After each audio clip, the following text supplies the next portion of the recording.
According to the Health Secretariat, food products have been brought in without expiration date. This has raised the alarms of the Health Secretariat and has forced the staff to conduct the proper inspection. This is a method that in a certain way worries the Health Secretariat because this is a duty, a requirement that must be fulfilled by meat and dairy product distributors and marketers. Health personnel are closely monitoring the case and have already begun inspection at the ports through which these products enter in the country. Currently, meat products that do not have a visible expiration date has been detained. This is a consumer right. This is in order that when the food reaches the final consumer, it complies with the sanitary conditions so that it is a product fit for consumption. In recent months, we have detected non-compliance in terms of the expiration date on the final product that reaches the consumer, and to ensure that the consumer has the right to know the shelf life or expiration date of each product that is going to be consumed.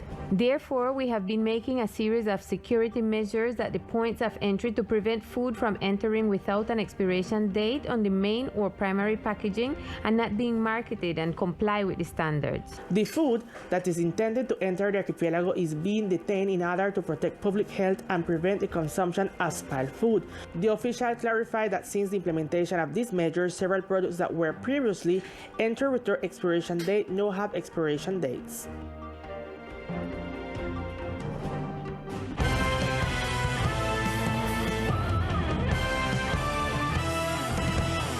Regarding the decision to stop the use of face masks in public places in the country, the Ministry of Health indicated the reason for this decision.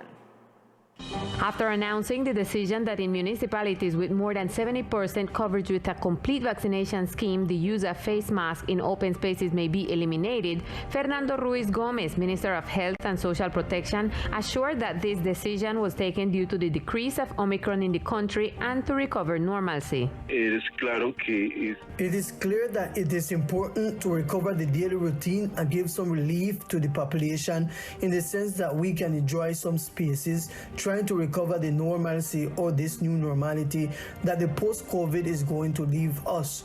For these two reasons, this decision is basically taken. The Minister of Health pointed out that there is a possibility that the use of face masks in public places may be implemented again if a new variant appears and vaccination coverage does not increase. A young islander achieved recognition after winning a contest that consisted of recording a video that sought to make visible the identity, culture, and gastronomy of the island.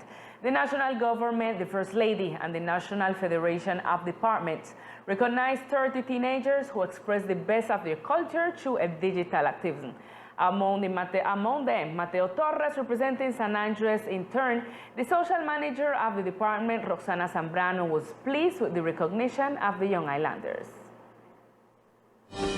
What inspired me most were the beaches, the beautiful landscape that the island has. This is a support for all young people who like technology, landscapes, and music, where you can make beautiful videos. Very happy, very pleased that they have given us as managers and our young people the opportunity to develop particularly in this area and to grow in this digital world, and at the same time to show the cultural diversity that we have.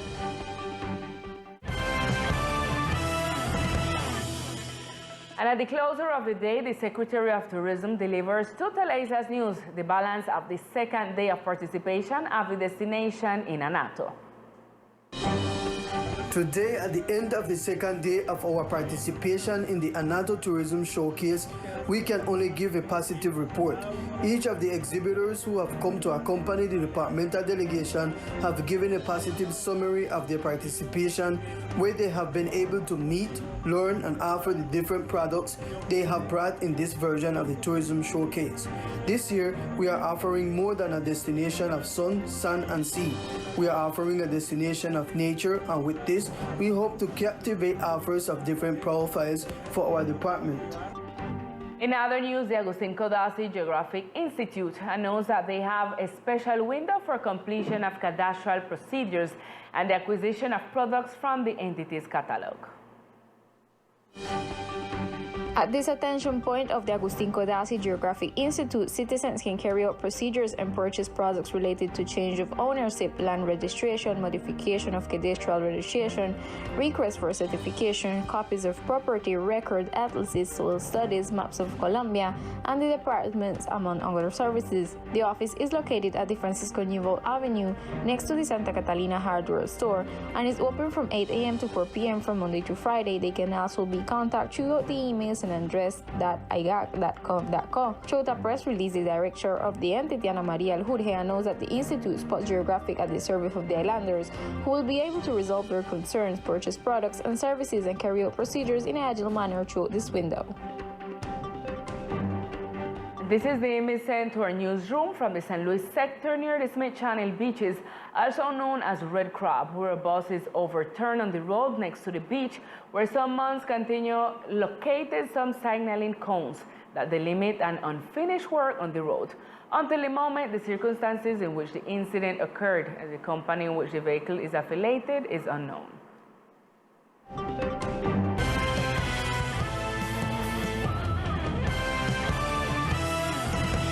And at this time, we continue with Victor Fusalba and all the sport news of our department.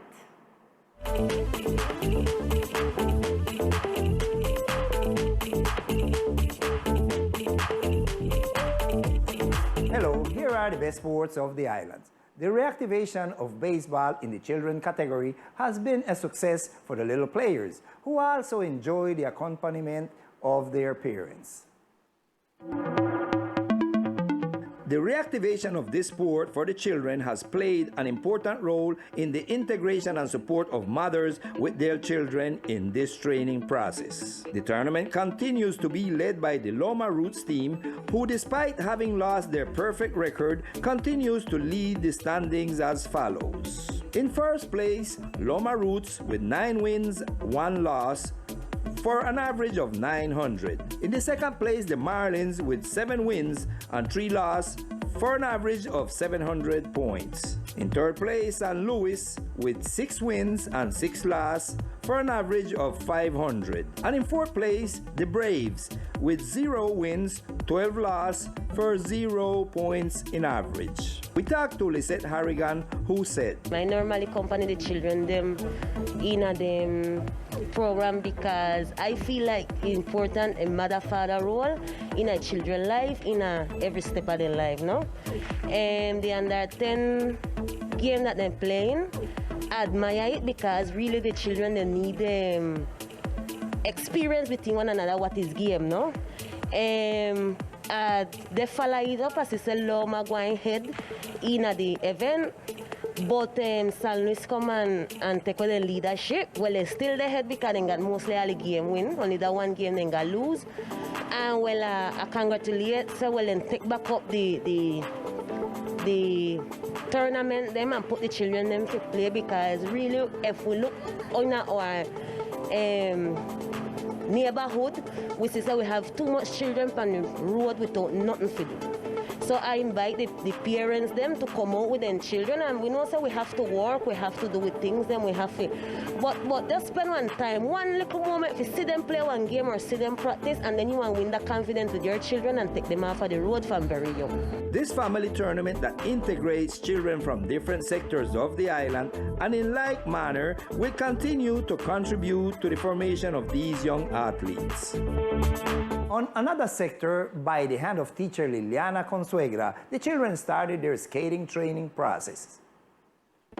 Skating, the sport of small wheels, continues its preparation for the upcoming national tournaments. The children are training with enthusiasm and preparing to have a good performance in these upcoming national competitions. We talked with Coach Liliana Consuegra, who told us more details. Este 2022 tenemos This 2022, we have very good projects. We have festivals, we have tournaments, championships nationwide, and we have invitations to Miami. Maybe we will not be able to go to Miami because it is practically close, and that's a lot of work and sacrifice. However, in March, we will be in the Davalos Cup in the city of Melgar, and I am taking 57 athletes, and the delegation consists of 148 people, including parents, grandparents, and companions. Also comes the process of the inter-school games. We will be disputing 4 spots for San Andres, among those the Arrow Skaters Club, which has registered 6 athletes in those inter-school games. And I think that of those 4 spots, we will win 3. How nice is to see this guild of small wheel athletes growing and preparing to represent the Islands Department. And this will be all in sports for tonight. We will see you on another broadcast. We continue with Lisa.